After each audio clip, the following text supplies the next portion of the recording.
안녕하세요. "어떤 일로 연락 주셨을까요?"에 대한 번역 등록 가사법 형사법 전문 변호사 지재훈 변호사입니다.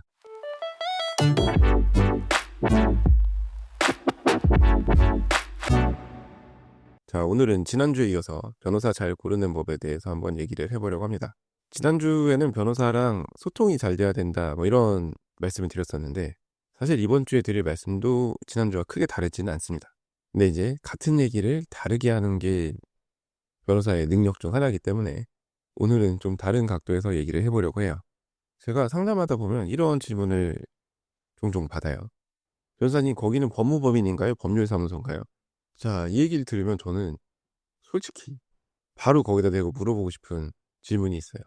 "그게 뭐가 중요하신데요?" 라고 바로 여쭤보고 싶지만, 그러면 너무 제가 따지는 것 같으니까 차분하게 말씀을 드리죠. 법률사무소입니다. 변호사 지세훈 법률사무소입니다. 근데 이제 법률사무소라는 얘기를 들으시면 거기서 바로 "아, 알겠습니다." 하고 끊으시는 분들도 상당히 많아요. 누군가한테서 법무법인의 사건을 맡겨야 된다."라는 얘기를 들으셨겠죠. 근데 여러분, 뭐 제가 법률사무소라서 드리는 말씀이 아니라 대부분의 사건에 있어서는 법무법인에 맡기든 법률사무소에 맡기든 큰 차이가 없습니다. 솔직히 말씀드려서. 담당하는 변호사가 누군지가 중요한 것이지, 외형이 법무법인이냐 법률사무소냐 뭐 이거는 여러분의 사건 진행과 큰 관계가 없어요. 이 자리에서 굳이 제가 막 왜 그런지에 대해서는 설명하지 않겠습니다만, 인터넷에 조금만 찾아보셔도 그런 것에 대한 정보는 얻으실 수 있을 거예요.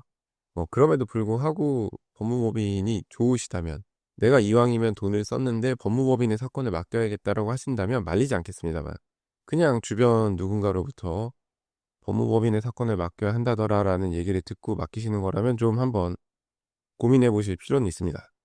다른 곳을 대놓고 깎아내리지 않는 선에서 제 어필을 좀 해 보자면, 저는 제가 직접 상담을 하죠. 상담 전 단계부터 제가 전화를 다 받죠. 그리고 인제 저희 사무실에는 따로 직원분이 없어요. 그 말인즉슨 저희 사무실에 전화하시면 저랑 바로 통화가 가능하다는 얘기입니다.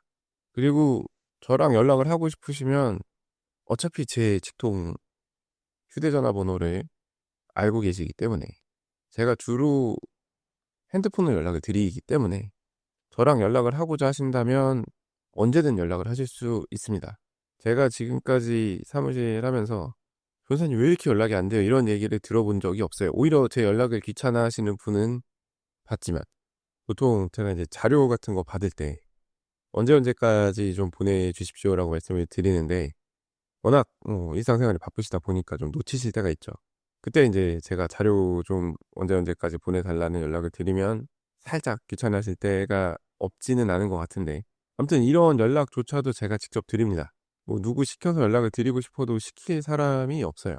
그 정도로 인제 직접 의뢰인분들과 소통을 하고 있습니다. 소통이라고 하니까 되게 거창한 것 같지만 아무튼 연락을 수시로 의뢰인분들과 주고받고 있어요. 제가 워낙 성격이 급해서 바로바로 연락을 해야 직성이 풀리고 하니까 그런 것도 좀 없지 않아 있는데, 아무튼 저한테 사건 맡기시면 뺑뺑이 돌 일은 없다는 얘기입니다. 답답하실 일이 없어요. 제 선에서 연락드릴 수 있는 건 최대한 빨리 드리고 전달드리고 다 하기 때문에 변호사랑 연락이 안 된다 뭐 이런 거는 있을 수가 없는 일입니다. 거기에 더해서 제가 어디 갈 수도 없어요. 제 이름 걸고 하는 변호사 사무실을 운영하는 상황에서 갑자기 연락이 뚝 끊기고 야반 도전한다든지 뭐 이런 거는, 에이, 제가 지금 얼굴 걸고 인터넷에 글 쓰는 것만 해도 몇 개가 있는데요. 이렇게 목소리까지 실어가면서 팟캐스트를 녹음하고 있는데 갑자기 사건을 포기하고 던져 놓고 딴짓을 하거나 이런, 저를 만나 보시거나 제 팟캐스트를 충분히 들으신 분들이라면 아시겠지만 그 정도로 뻔뻔하거나 강심장이 아니기 때문에 걱정하실 필요가 없습니다.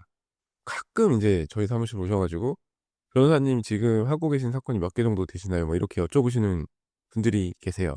그래서 제가 "왜 그러시냐."고 하면, 전에 인제 다른 규모가 큰데 사건을 맡겼다가 워낙 변호사님이 바쁘셔 가지고 연락이 안 되고 막 해서 여기가 좀 한가해 보여서 찾아왔다는 얘기를 대놓고는 못 하시고, 아무튼 얘기를 들어보면 그런 취지로 말씀하시는 분들이 계신데, 저도 나름 바쁩니다. 바쁘긴 해요. 안 바빠 보이지만 바빠요. 하지만 그럼에도 불구하고 연락은 제깍제깍 드리고 이 일 쌓아 놓지 않고 바로바로 처리하고 이런 걸 최우선으로 생각하고 있기 때문에 바쁘지 않은 것처럼 보일 뿐입니다. 물론 의뢰인분 입장에서는 그게 제일 좋겠죠. 근데 이제 제가 마냥 한가하지 않다는 얘기를 드리는 거고, 물론 그런 건 있습니다. 물리적으로 도저히 사건을 늘리고 싶어도 못 늘리기는 해요. 왜냐면 제가 상담도 하고 전화도 받고 서면도 쓰고 다 제가 직접 하니까, 심지어 블로그에 글 쓰는 것까지도 제가 누구한테 안 맡기고 직접 하기 때문에 물리적인 시간이 한정되어 있습니다. 게다가 인제 재판 나가고 하면 그 시간에는 뭐 죽었다 깨나도 의뢰인분들이랑 이동 중에 전화는 할 수 있습니다만, 문자도 주고받고 뭐 카톡도 주고받고 재판 대기하는 과정에서 연락은 드릴 수 있습니다만 상담은 못 하죠. 아무리 그래도 제가 다른 사건 준비하면서 법원 복도에서 막 전화로 상담하고 이런 거는 좀 어렵고, 이동 중에 상담하는 것도 사실은 좀 아니라고 생각을 하기 때문에 이 물리적인 시간의 한계로 인해서 자연스럽게 진행하는 사건 개수가 조절은 됩니다. 제가 감당할 수 있는 범위 내에서 조절은 돼요. 근데 제가 막 이거를 한 달에 몇 개만 딱 받겠다, 그거만 받아서 의뢰인분들한테 신경을 쓰겠다, 그거 말은 좋은데요. 저는 그렇게까지는, 사건을 진행해 보시면 아시겠지만 제가 더 길게 말씀을 안 드릴 텐데, 아무튼 저는 밀착 관리를 해 드릴 수밖에 없는 구조다라는 얘기를 이렇게 드립니다. 언제나 저한테 연락을 주실 수 있고, 제가 직접 연락을 받고 사건의 모든 내용을 처음부터 끝까지 제가 다 꿰고 있고, 갑자기 사건 진행 중에 변호사가 바뀌는 일도 없죠.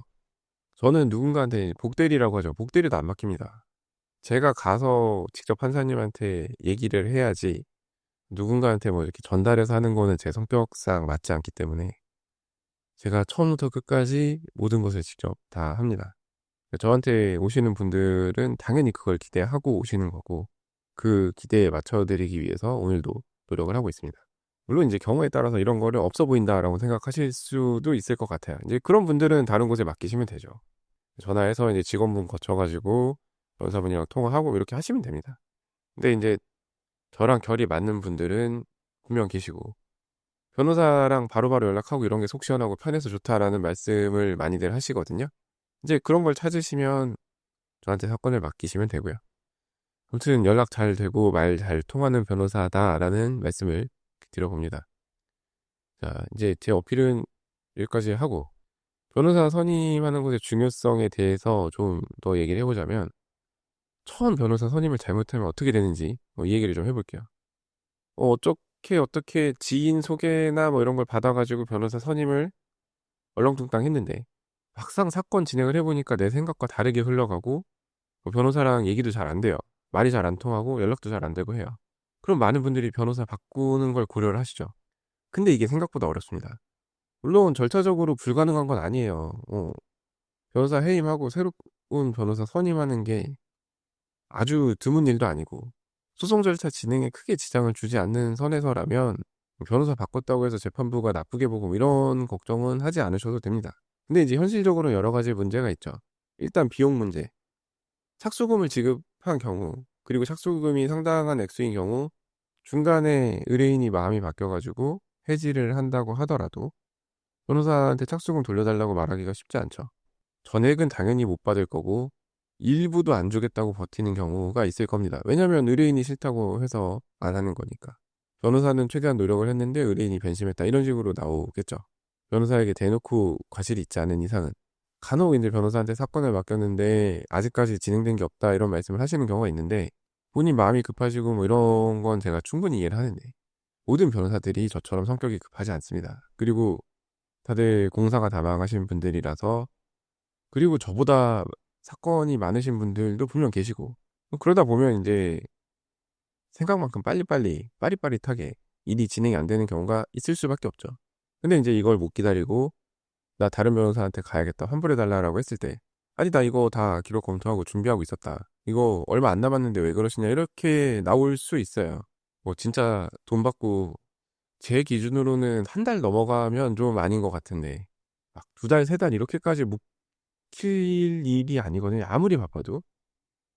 근데 이제 그 정도가 아닌 이상은 사실 뭐 한 달 동안 진행 상황이 없다라고 해서 돈을 바로 돌려달라고 하기에는 조금 쉽지 않습니다. 근데 뭐 인제 어찌저찌 돈을 돌려받아서 새로운 변호사를 찾는다고 해도 새로운 변호사랑 사건을 진행하기가 또 만만치 않아요.